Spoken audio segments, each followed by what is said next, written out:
Hello friends, and welcome back to Old House on the Corner. It's been a crazy few weeks at work for me, and we had some illness pass through the house, but we're back with our next video from our Scotland trip of last May.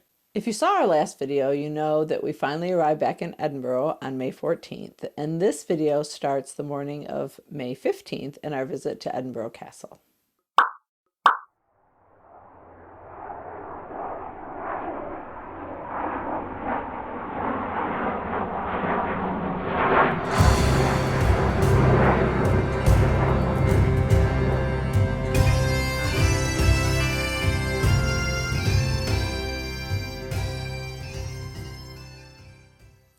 Assisted by the magic of Google Maps and later Google Earth, we'll start out our morning of May 15th, heading down to Cockburn Street to the Milkman, where we'll grab a hot beverage and something to eat, and then we'll head back up the Royal Mile uphill. Come along with us. It's early in the morning, so this section of the Royal Mile has not yet closed to vehicle traffic. All these delivery vehicles are dropping off supplies for the day as we head down toward the Tron Kirk in the Foog.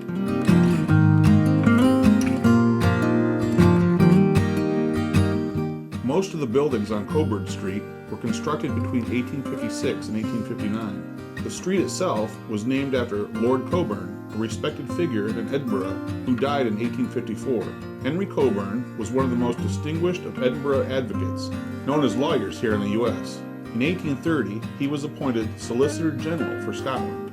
Cockburn Street was originally constructed to provide access to the Waverley Bridge and Waverley train station from the High Street, which is part of the Royal Mile at this point. During its construction, it cut through many of the old closes, or small pedestrian streets that Dale mentioned in our last video.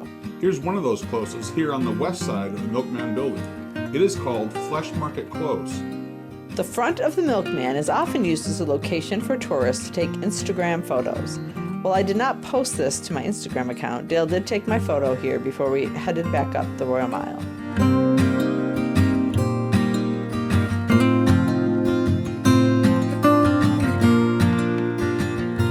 Once we reached the Royal Mile, we looked downhill past the Tron Kirk, towards the area of the Cannon Gate, before turning and heading up the High Street.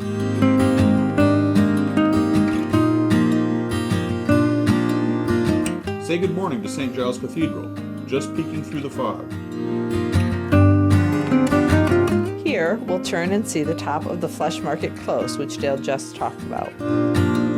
Flesh Market Close, so named because along its length was a butcher's market. Butchers would hang their cut meat along the alley, and the dripping blood would flow down the steep incline of the lane to drain into the Nor Loch.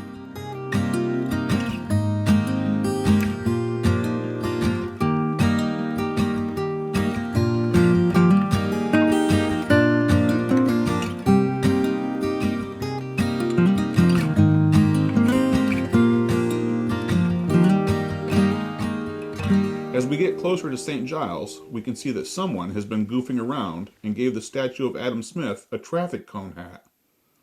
This is actually a tradition that began in Glasgow, where the mounted figure of the Duke of Wellington has been given an orange head decoration for years, so much so that the city officials no longer really fight it. Across from St. Giles, in front of the entrance to the Edinburgh City Chambers, is a memorial to World War I soldiers lost in combat with an inscription taken from Ecclesiastes 44:14. Further up the Royal Mile, among a number of other closes we passed on our way here, sits Advocates Close. This alley was named in honor of Sir James Stewart, a former Lord Advocate of Scotland who was appointed to his position after the Glorious Revolution of 1688-89. Another point of interest on the south side of the High Street is the heart-shaped brick design known as the Heart of Midlothian. Legend has it that it marks the location of the entrance to the old Tolbooth prison, an execution site which sat here beside St. Giles, blocking part of the Royal Mile until it was demolished in 1817. There is also another statue here, this one of Walter Francis Montague Douglas Scott, 5th Duke of Buccleuch and the 7th Duke of Queensberry. He was a well-known conservative British politician and nobleman who was honored with visits from the royal family, namely King George IV and later Queen Victoria. Looking kitty corner across the intersection here, where Dale and I returned to the Royal Mile last night, We can see we are at the corner of St. Giles Street and Lawn Market, which is the next street in the Royal Mile as we ascend the hill. As we continue up the Royal Mile, we'll notice another interesting sight. This time, one of the historically named pubs called Deacon Brodie's Tavern.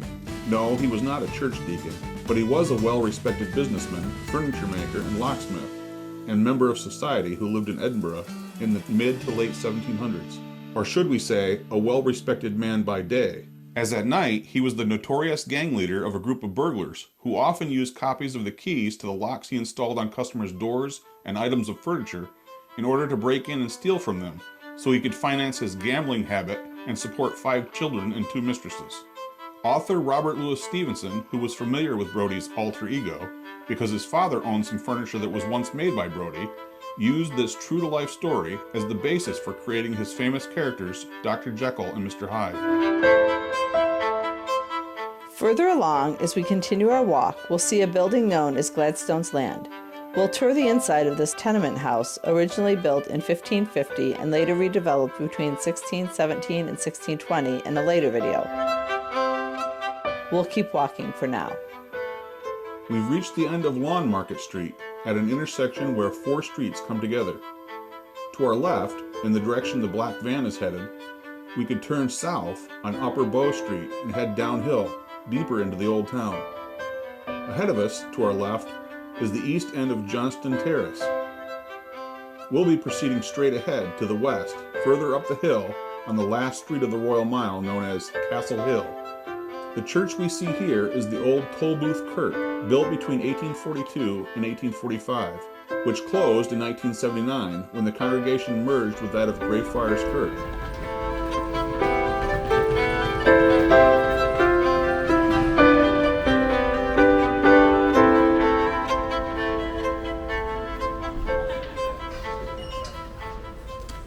This is the last stretch of our walk, as we'll soon reach the castle esplanade. And the object of our interest this morning, Edinburgh Castle. The original sections of this castle were constructed in the 12th century, making Edinburgh Castle over 900 years old.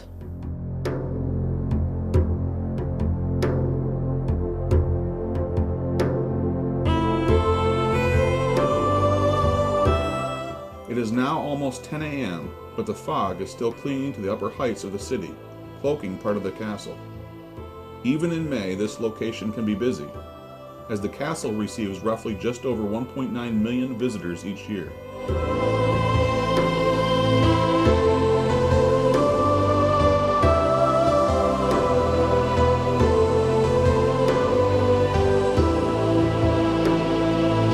Assembly of the large U-shaped grandstands erected each year for the Royal Military Tattoo, held here in August, is already underway.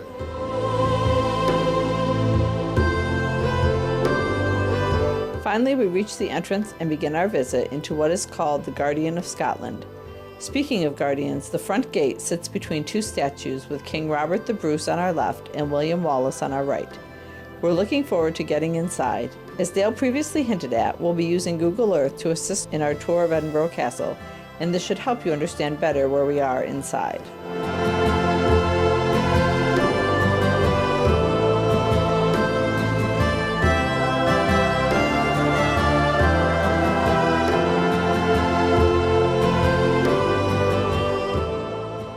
Passing through the front gate, we'll pause briefly to make our first scan around the inside, looking up at the massive wall of the Half Moon Battery above us.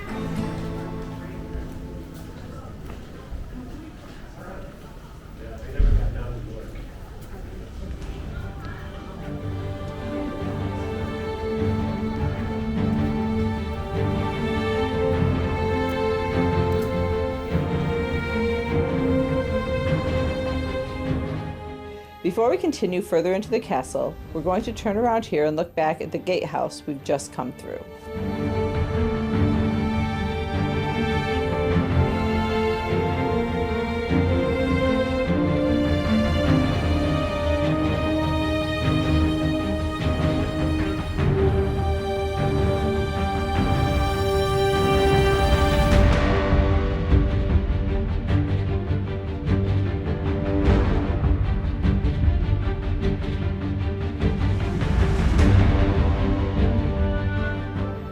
We'll now proceed up the hill and pass through another gate, this one being under the structure known as Argyll's Tower.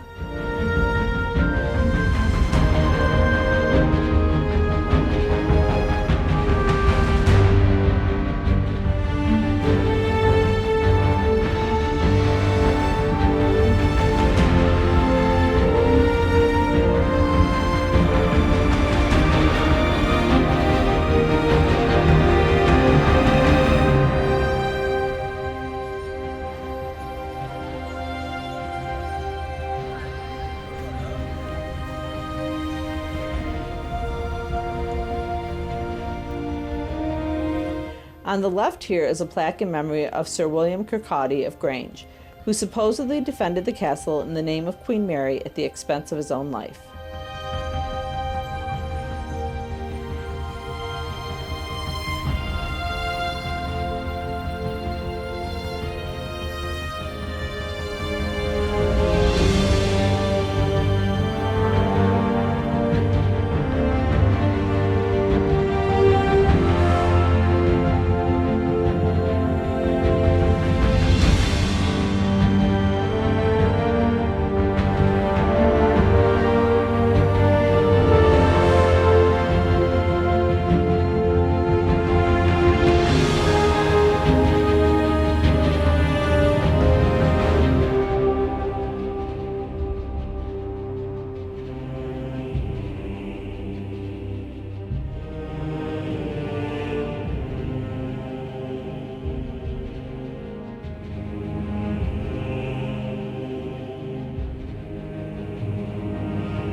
After another quick look around, we'll keep walking upward as we make our way to the top.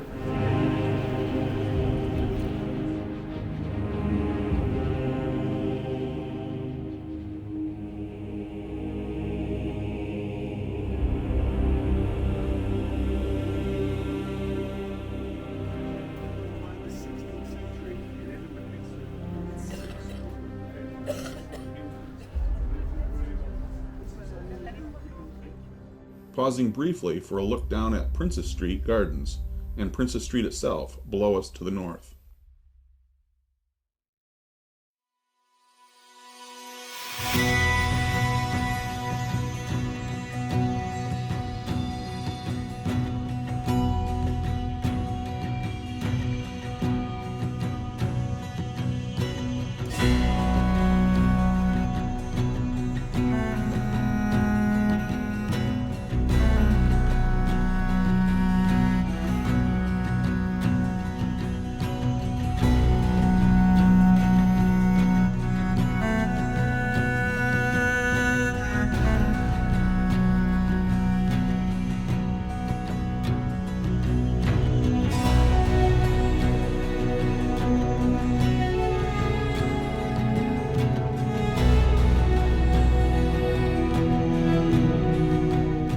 Our next stop will be outside the governor's house, where we'll turn and look across at the Royal Scots Regimental Museum.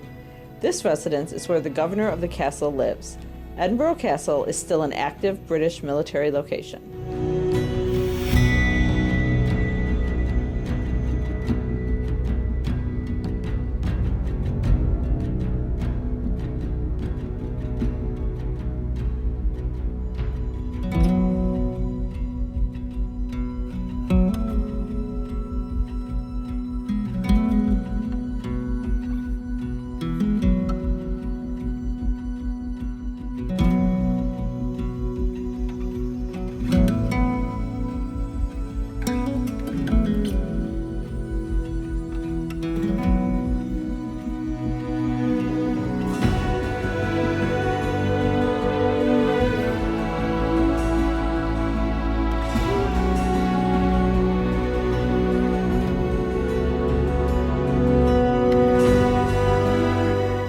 Further up the hill, and we begin to see our ultimate goal, the top of the castle inside the upper walls.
We're going to be passing through Foog's Gate. It was originally known as Foggy Gate, likely due to the fog that so frequently envelops Castle Rock. But there's a theory that it could also be named Foog's as a mispronunciation of the second Duke of Argyll's name. He was the commander of the army that stopped the advance of a larger Jacobite army in 1715.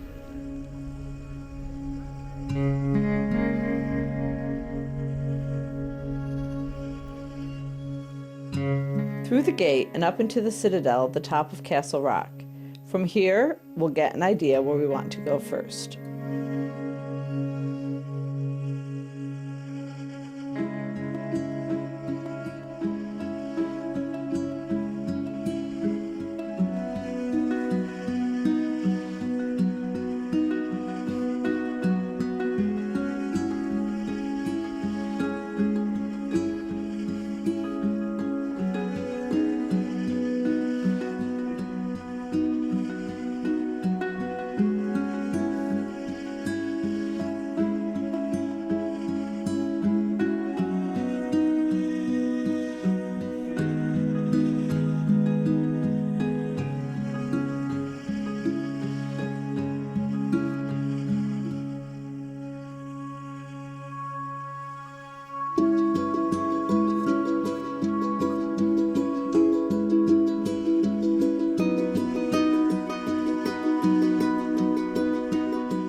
It's a bit difficult to see it here on Google Earth, but there's a small gap between these two buildings here that we'll use to gain entrance to the castle's crown square, the principal courtyard of the castle around which some of the most important buildings are arranged.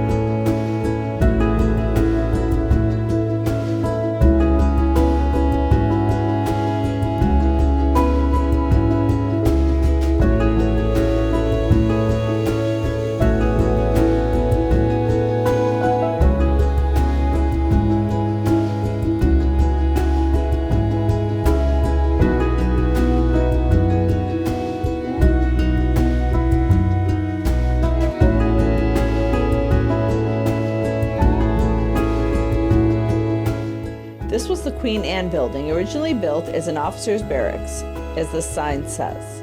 We did not go inside as it appeared to be closed the day we were there.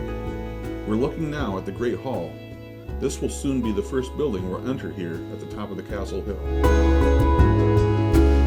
Across from where we stood was the Royal Palace. This was the location where Mary, Queen of Scots, gave birth to her son, King James VI of Scotland, who would later also become King James I of England. Additionally, this is also the location where the Scottish crown jewels are on display. We were not allowed to take any photos or video of them, but we did see them. Last but not least was the Scottish National War Memorial. This was also a place where no photography of any kind was allowed inside. It is a very solemn place where a row of wall-mounted desks containing the lists of men lost in battle are kept on display for people to look through, as well as regimental flags, plaques, paintings, etc. of the many soldiers, sailors, and airmen lost in Britain's wars are on display.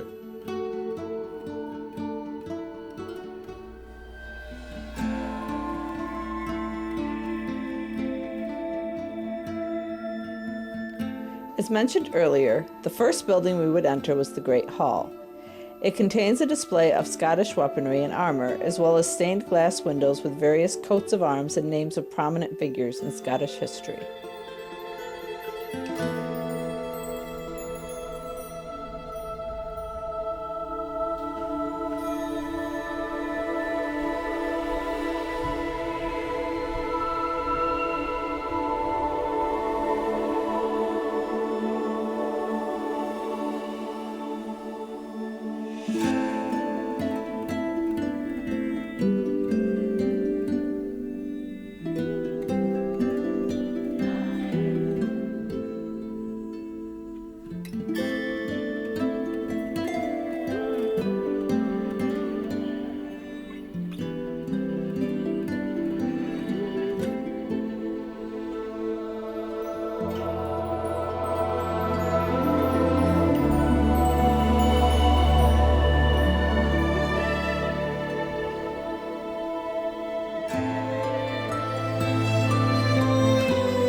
Great Hall was built from 1509 to 1511 and has what's called a hammer beam roof, as the timbers rest on stone brackets and is assembled with no metal whatsoever.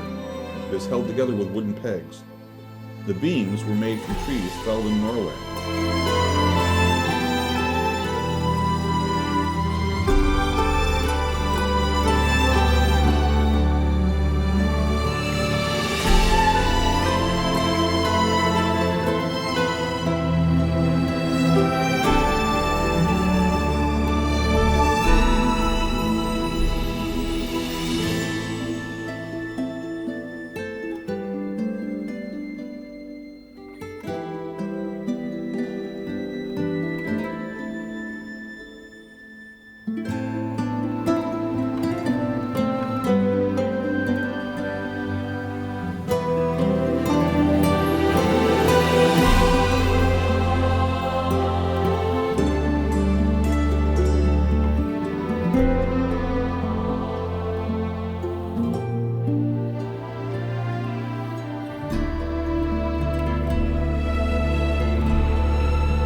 We next went across to the Scottish National War Memorial, but as Dale said earlier, we were not allowed to film inside.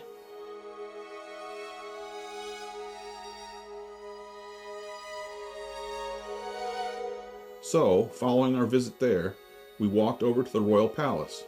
While we couldn't photograph the crown jewels, we were able to take some photos and videos inside of the royal apartments. This first room we caught a glimpse into and snapped a quick photo of from the hall is the tiny room where Mary gave birth to James. You will see several locations in these rooms where the thistle of Scotland is mixed with the rose of England, commemorating the marriage of King James Stuart IV and Margaret Tudor, sister to King Henry VIII of England. Sadly, James IV would die in 1513 while fighting English soldiers sent by his brother-in-law. You can also see the Scottish and English flags, as well as the unicorn for Scotland and the lion for England. In the decorative ceiling, you will also find symbolism. Here you will notice again the Tudor rose. And here, although it's hard to make out in our photo, is the Scottish thistle. There is also something else here in the ceiling center, the letters IR and the number 6. This stands for Jacobus Rex 6, or King James VI. Jacobus is Latin for Jacob as well as James. Rex stands for king. This is also why supporters of the Stuart monarchs were later called Jacobites.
After exiting the royal palace, you'll see us here, just outside this stone archway.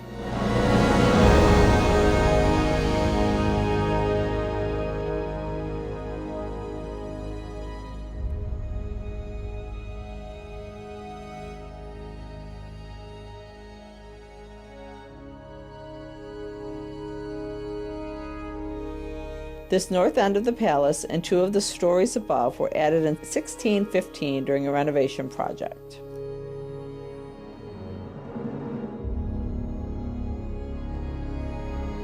From our current location, we plan to walk over to this small chapel, the oldest building still standing in Edinburgh Castle.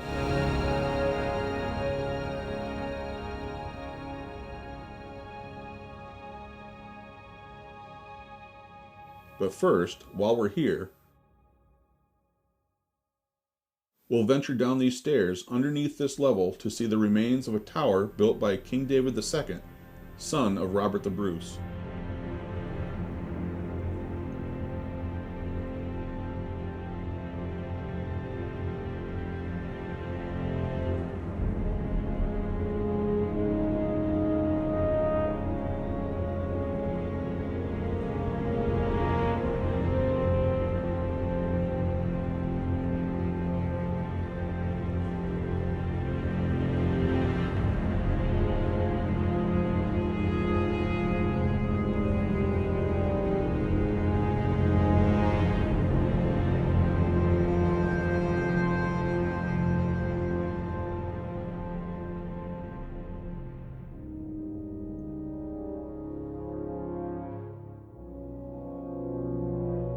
Now we'll head across toward the chapel Dale mentioned.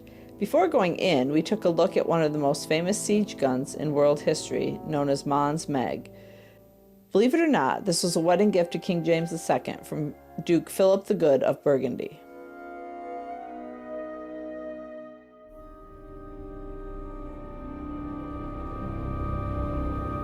Here we see Claudine giving us a comparison of size between her hand and the 330-pound stone balls that this medieval bombard used to fire up to a distance of 2 miles. Mons Meg was built in 1449 in Mons, Belgium, and given to King James II in 1457 by Duke Philip, when James married Philip's great-niece, Mary of Gueldres.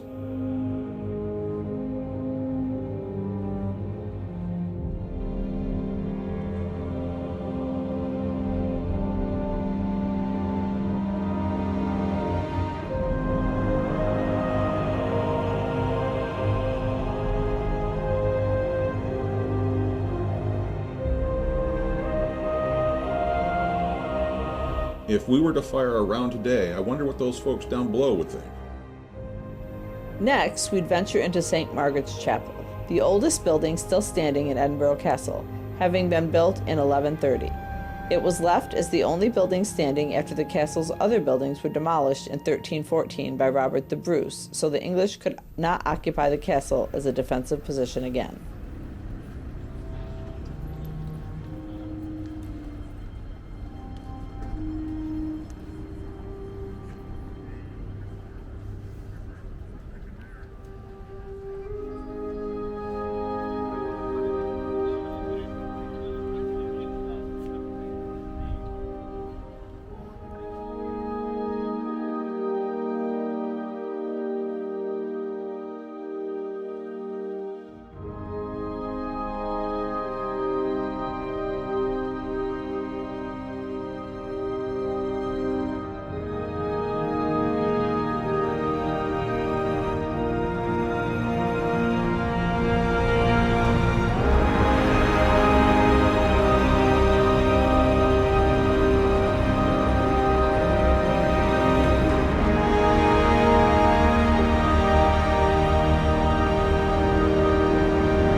With our visit of the chapel finished, we'll begin to make our way back down the hill through Foog's Gate.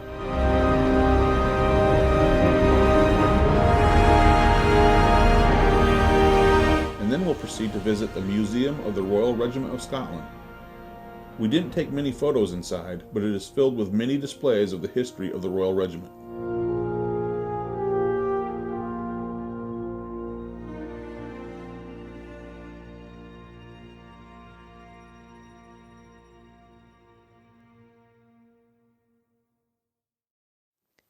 From there, we'd walk over to the military prison, where inside we'll see the stories of some Victorian-era soldiers who served all or part of their sentences here.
Before leaving this level of the castle, we'll venture below ground into the prisons of war, which were vaults built into the stone underneath Crown Square.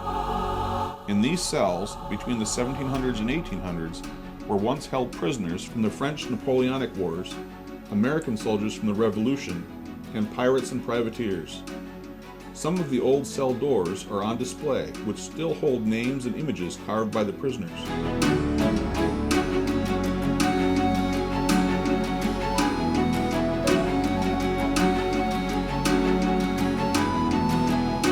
Including one of the first representations of the Stars and Stripes.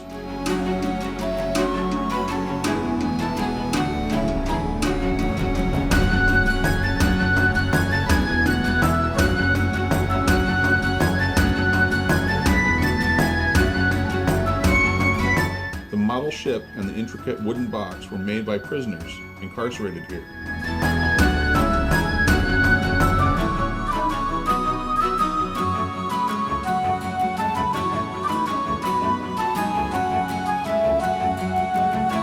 The youngest prisoner to ever be held here was a 5-year-old drummer boy captured at the Battle of Trafalgar. The oldest prisoner known to have died in Edinburgh Castle was Macintosh of Borland, who was in prison during the 1715 Jacobite Rising and died in 1743 at the age of 80.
We continued to make our way back down the hill until we caught sight of a piper stopping for photos underneath those trees we passed on our way up.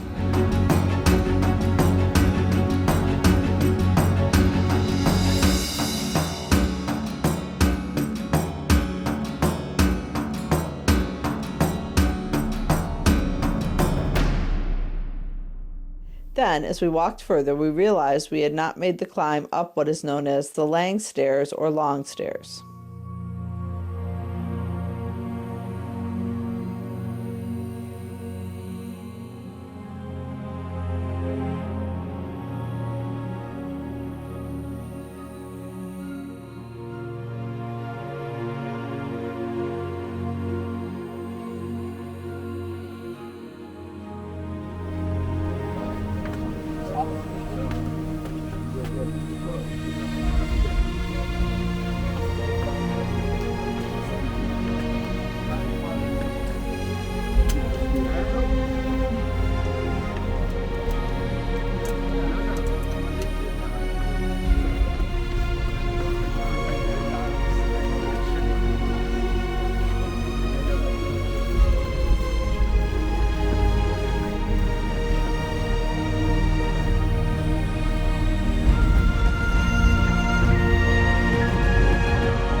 to the top, we're outside the upper level of the tower, which you'll recall we mentioned previously is called Argyll Tower.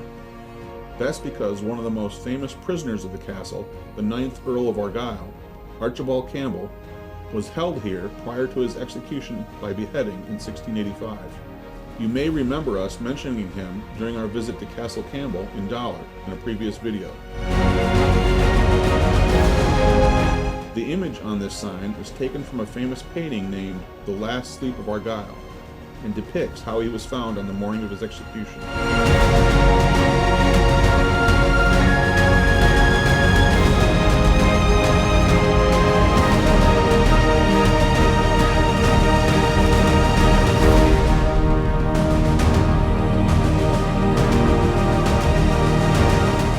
Since these stairs just take us back to the platform where we saw Mons Meg in St. Margaret's Chapel, we then turned around and made our descent and continued on our way out of the castle.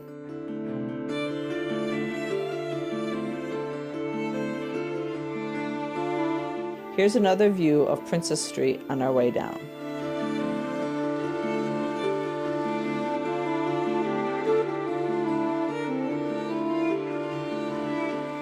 Making our way back through the next gate, and before we exited the castle entirely, we wandered over to this location and looked out to the south, towards the Old Town.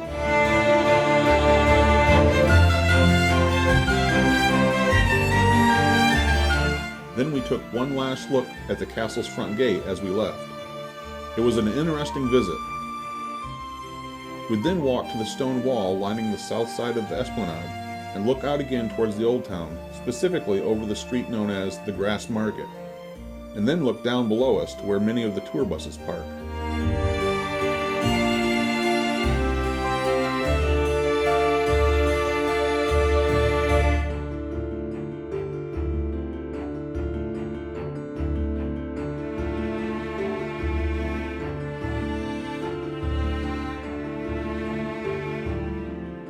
Well, we're closing out the last few days of our Scotland trip here in Edinburgh. And as you've guessed, we're made a stop here at the castle. You've been enjoying yourself? Mm-hmm. It's a unique castle. It's definitely an important castle. We hope you've enjoyed this trip too. And thanks for tuning in. It was time to make our way back down the hill, down the Royal Mile, and on to the next place we'd visit.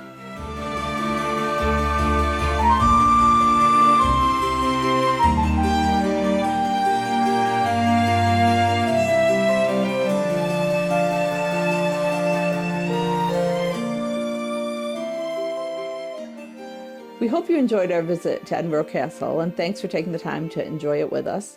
If you liked our video, please give it a thumbs up down below, as it helps suggest our video to other YouTube watchers. And if you aren't yet a subscriber of our channel, go ahead and hit that subscribe button down below and the notification bell so you'll know when new videos are posted. It's totally free to do, and it also helps our channel. Until we see you again, so long from Old House on the Corner. Coming up in our next video, you'll journey along with us to more of the sights of Edinburgh on the afternoon of May 15th. Stay tuned and come back soon when we post it.